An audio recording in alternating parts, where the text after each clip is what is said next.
पढ़ाने से पहले कुछ क्वेश्चन आ पहले, ठीक।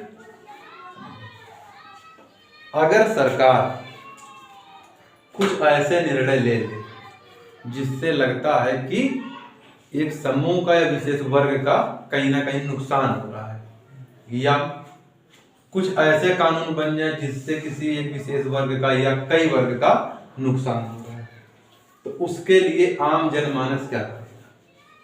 ठीक, तो कोर्ट जाएगा या पुलिस थाने जाएगा, ठीक। उसके लिए एक विशेष याचिका तो बनाई गई, जनहित याचिका, ये पब्लिक इंटरेस्ट लिटिगेशन, ठीक। इसके अन्य नाम क्या क्या है? सामाजिक हित याचिका, सामाजिक क्रिया याचिका और वर्गीय क्रिया याचिका। तो थोड़ा समझ लें, फ्लैशबैक में चल के, फ्लैशबैक में 1960 के दशक में इसकी उत्पत्ति कहाँ हुई? यूएसए, अमेरिका में। जिसमें मुख्य कारण यह था कि प्रतिनिधित्वहीन समूहों के हितों को प्रतिनिधित्व प्रदान करना, मतलब जिनके प्रतिनिधि सीनेट में नहीं है उन्हें प्रतिनिधित्व दिलाना मुख्य उद्देश्य था यूएसए में आने का। मतलब जो प्रतिनिधित्वहीन है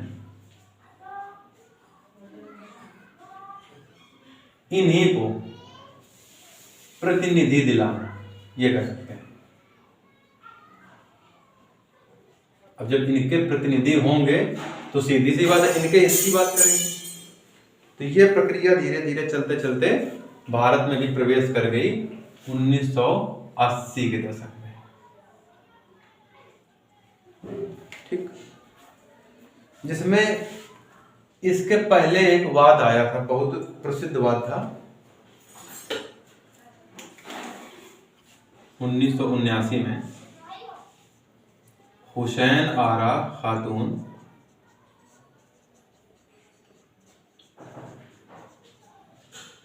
वर्सेस बिहार राज्य।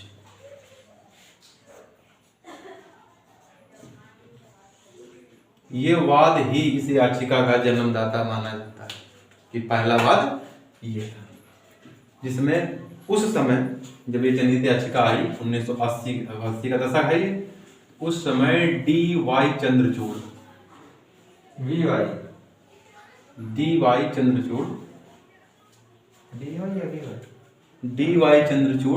मुख्य न्यायाधीश थे। उनके लड़के अभी जो है वो डी.वाई. चंद्रचूड़, ठीक। इनका चला 1978 से 85 तक कार्यकाल, सबसे ज्यादा अभी तक। इनका नाम था धनंजय वाई चंद्रचूड़, ठीक। आप समझ लो। लेकिन जहां पर ये याचिका आई वहां जिन्होंने स्वीकार किया इसको, जनहित याचिका को, भगवती प्रसाद, ठीक। इन्हें क्या कहा था भारत में जनहित याचिका के जनक? भगवती प्रसाद, सॉरी थोड़ी गलती हो रही है, P.N. भागवती, ठीक। और एक इनके साथी थे, वो भी इसी याचिका में रहे, कृष्ण अय्यर। अगर क्वेश्चन ये पूछ देता है इनके जनक कौन है जनहित याचिका के, तो P.N. भागवती। कई बार अगर ये नाम नहीं देगा तो कृष्ण अय्यर दे देगा या दोनों दे देगा, ठीक। ये ध्यान रखना थोड़ा सा। कृष्ण अय्यर का थोड़ा सा और देखो, B.R. कृष्ण अय्यर। ये P.N. भागवती हैं, ये क्या है? भारत में जनहित याचिका के जनक। ये क्वेश्चन पूछ सकता है, इसी से पूछता है कि भारत में जनहित याचिका के जनक कौन है, तो P.N. भागवती। इनका नाम आगे इसलिए रहता है क्योंकि उस याचिका को स्वीकार इन्होंने किया था। दूसरे इनके सहयोगी जो रहे B.R. कृष्ण अय्यर। वाद पहला कौन सा था? हुसैन आरा खातून बनाम बिहार राज्य। क्वेश्चन ये पूछ लेता है कि जब PIL भारत में आया उस समय मुख्य न्यायाधीश कौन थे सुप्रीम कोर्ट के, तो डी.वाई. चंद्रचूड़। आप थोड़ा समझ लो कि ये लगता कहाँ पे, मतलब कुछ इसके जो क्षेत्र हैं वो तय किए गए, मानक क्षेत्र।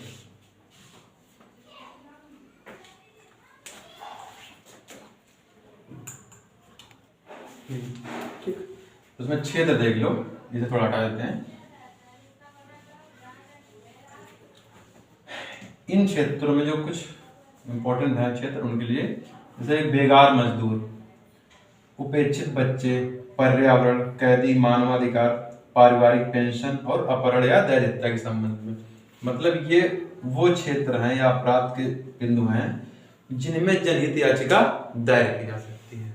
अच्छा, एक चीज और ध्यान रखने की है कि जनहित याचिका दायर कर कौन सकता है, दायर करने वाला कौन होगा। इसमें यह जरूरी नहीं कि जिसके मूल अधिकारों का हनन हुआ हो वही दायर करे, कोई भी दायर कर सकता है। कोई भी, एक व्यक्ति भी हो सकता है और एक संस्था भी हो सकती है, कोई भी दायर कर सकता है। ठीक, अब जैसे 14 वर्ष से कम आयु के बच्चों को खनन और जान जोखिम वाले उद्योगों में या काम में रोका गया है। अगर वो कर रहे हैं तो उनके विरुद्ध, मतलब बच्चों के विरुद्ध नहीं, ऐसे जगह जहां पर काम कर रहे हैं, अनुच्छेद 32 सुप्रीम कोर्ट और अनुच्छेद 226 के तहत हाई कोर्ट में आप क्या दाखिल कर सकते हैं, PIL, मतलब जनहित याचिका दाखिल कर सकते हैं। ठीक, अब एक क्वेश्चन ये है, ये तो समझ में आ गया दायर कौन करेगा। अब दायर किसके खिलाफ होगा, किसके विरुद्ध, तो ये समझ लो, थोड़ा ज्यादा नहीं, बस 3 है। एक तो केंद्र सरकार, क्योंकि फैसले कौन लेता है, सरकार। दूसरी राज्य सरकार, तीसरा म्युनिसिपल पार्टी जो नगर निगम वाले आते हैं, चौथा एक और है निजी संगठन, निजी संगठन। ये क्वेश्चन पूछ लेता है कि जनहित याचिका किसके विरुद्ध दाखिल की जा सकती है, तो केंद्र सरकार, राज्य सरकार, म्युनिसिपल पार्टी और निजी संगठन। अब किसके विरुद्ध दाखिल नहीं की जा सकती है, ये भी समझ लो, किसके विरुद्ध नहीं।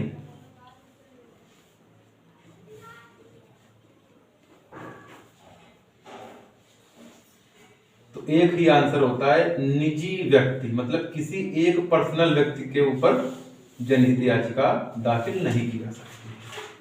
ठीक, निजी व्यक्ति के विरुद्ध दाखिल नहीं की जा सकती है, इसे ध्यान रखना है। निजी मतलब पर्सनल, जैसे हम कोई अपराध कर दें, मान लो कि किसी दूसरे को नुकसान हो रहा है, तो हमारे खिलाफ PIL नहीं दाखिल होगी और अन्य कानूनी कार्रवाई होगी। मतलब केंद्र सरकार द्वारा किसी ऐसे फैसले से जिसमें मानवाधिकार का उल्लंघन हो रहा हो, या उपेक्षित बच्चों के अधिकार का उल्लंघन हो रहा हो, या पर्यावरण को नुकसान हो रहा हो, या जो कैदी जेल में बंद है, जैसे उनमें होता है कि ट्रायल बहुत लेट चलता है, तो उनका मानवाधिकार का हनन हो रहा है, तो उसमें PIL डालने का अधिकार है। पारिवारिक पेंशन, जैसे पेंशन नहीं है तो उसमें संगठन जिम्मेदार होता है, जो सरकार का एक ढांचा है। जैसे पेंशन विभाग है तो वहाँ एक व्यक्ति नहीं है, वहाँ पूरा सरकार है, तो पेंशन विभाग मतलब कौन आ गया, सरकार। अब चाहे राज्य की पेंशन हो या केंद्र की हो। फिर अपहरण, दहेज हत्या, ये सब कहाँ है, जब इनकी समस्याएं आती है तो सूचना देने में कहाँ है, थाने, और थाने किसका अंदर, राज्य का। मतलब जो नौकरी करता है वो क्या है, राज्य, चाहे पुलिस हो, चाहे टीचर हो, चाहे वो कुछ भी हो, नौकरी कर रहा है तो राज्य, लिमिटेड भी कर रहा है तो राज्य, प्राइवेट है तो राज्य नहीं। ठीक, ये समझ लो, किसके विरुद्ध नहीं होगा, निजी व्यक्ति के विरुद्ध नहीं होगा। किसके विरुद्ध होगा, केंद्र सरकार, राज्य सरकार, म्युनिसिपल पार्टी या कोई अन्य निजी संगठन भी हो सकता है। म्युनिसिपल पार्टी जैसे नगर निगम होता है, शहरों में चलते हैं, इनके कुछ अन्य काम, अपने कुछ छोटे छोटे निर्णय लेते हैं, इनके इतनी जिम्मेदारी नहीं है। लेकिन जैसे जो नगर निगम है वहां पर म्युनिसिपल पार्टी होती है, कहते हैं म्युनिसिपल पार्टी आगे कचरा ढोने वाला, कचरा वाला आगे कचरा डाल दो, तो उसकी वजह से भी दिक्कत होती है। जैसे कचरा नहीं उठा रहे हैं तो वो एक PIL का आपका कारण बन गया, क्योंकि कचरा एक जगह पार्टिकुलर नहीं होगा, पूरे क्षेत्र में होता है, नहीं उठाया तो PIL दाखिल कर सकते हो उसमें। ठीक, अब अनुच्छेद 32 के अंतर्गत कहाँ जाओगे, सुप्रीम कोर्ट, अनुच्छेद 226 के अंतर्गत हाई कोर्ट। लेकिन शर्त ये रहती है कि पहले आपको हाई कोर्ट जाना पड़ेगा, अगर ये स्वीकार कर लेता तो ठीक, नहीं तो सुप्रीम कोर्ट। और जो वर्तमान में रेशियो है वो 50 से 60% है, मतलब अगर 100 PIL गई हैं तो उसमें 50 से 60% ही स्वीकार की गई, बाकी नहीं की जाएंगी, मतलब वापस कर दी जाएंगी। ठीक, अब समझ लो फिर से, पूरा एक बार रिवाइज करा दें। 1960 में कहाँ आया? यूएसए में सबसे पहली बार। उसमें क्या था, जो प्रतिनिधित्वहीन समूह है उनको प्रतिनिधित्व दिलाने के लिए, ताकि उनकी अपनी समस्याएं जो हैं वो सीनेट में उठाई जा सके। भारत में कब आया? जैसे अपने यहाँ संसद होती है, लोकसभा राज्यसभा, तो वहाँ एक होता है सीनेट सदन और एक होता है कांग्रेस। ठीक, तो यहाँ 1980 के दशक में आया, किसके पास? पीएन भगवती के पास। ठीक, और इनके सहयोगी थे BR कृष्णअय्यर। वाद क्या था? हुसैन आरा खातून बनाम बिहार राज्य इसमें। तो और जब शुरुआत एग्जैक्ट सन पूछ ले तो 1985 में, ठीक, कि भारत में PIL आरंभ कब से हुआ? तो 1985। आया कब? 1980 के दशक में। पहला बार कब आया? 1979, हुसैन आरा खातून बनाम बिहार राज्य में। अब इधर देख लो, तो PN भगवती हो गए जनक और BR कृष्णअय्यर।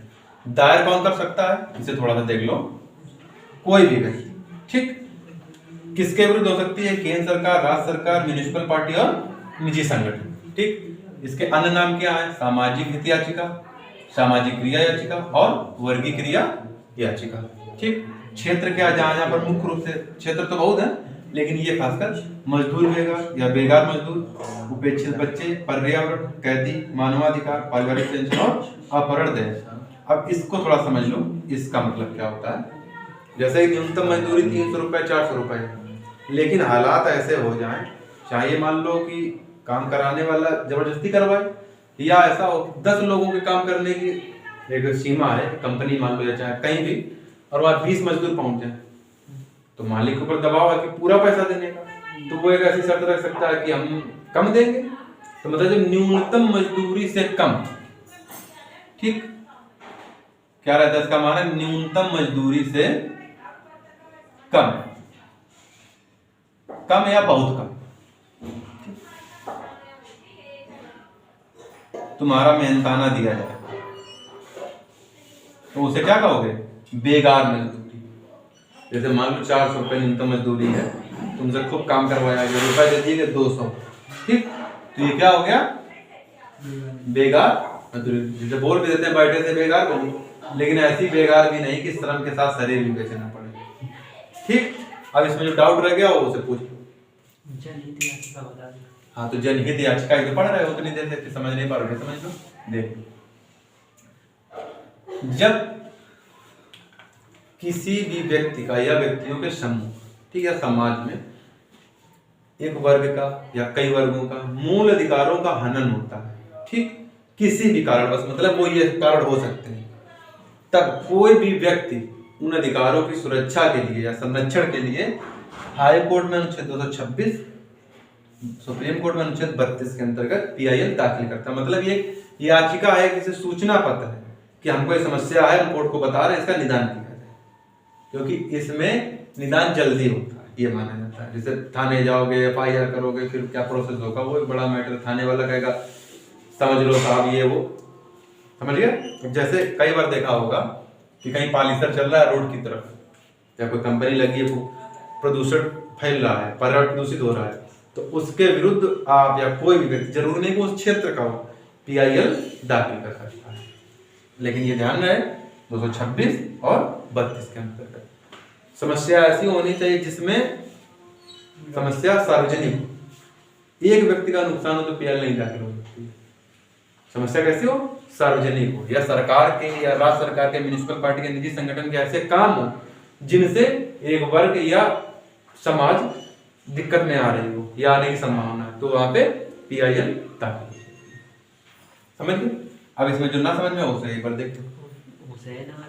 ये साथ यहाँ ये हुसैन आरा खातून, इसमें ये था कि पर्यावरण से संबंधित ही था, तो इन्होंने अपनी आवाज उठाई कि इस मामले में कोर्ट को संज्ञान में लेना चाहिए। जैसे तुम्हारे यहाँ मान लो कोई चीज हो जाए, तुम्हें ऐसा लगे कि पर्यावरण प्रदूषित हो सकता है, तो अब तुम जाओगे कोर्ट, 2 चरण है, या तो आप FIR करो जाके, वो चरण बनेगा। दूसरा PIL का ये सहूलियत होती है कि इसमें आप आसानी से कोर्ट जा सकते हैं और ज़्यादा खर्च नहीं करना पड़ेगा।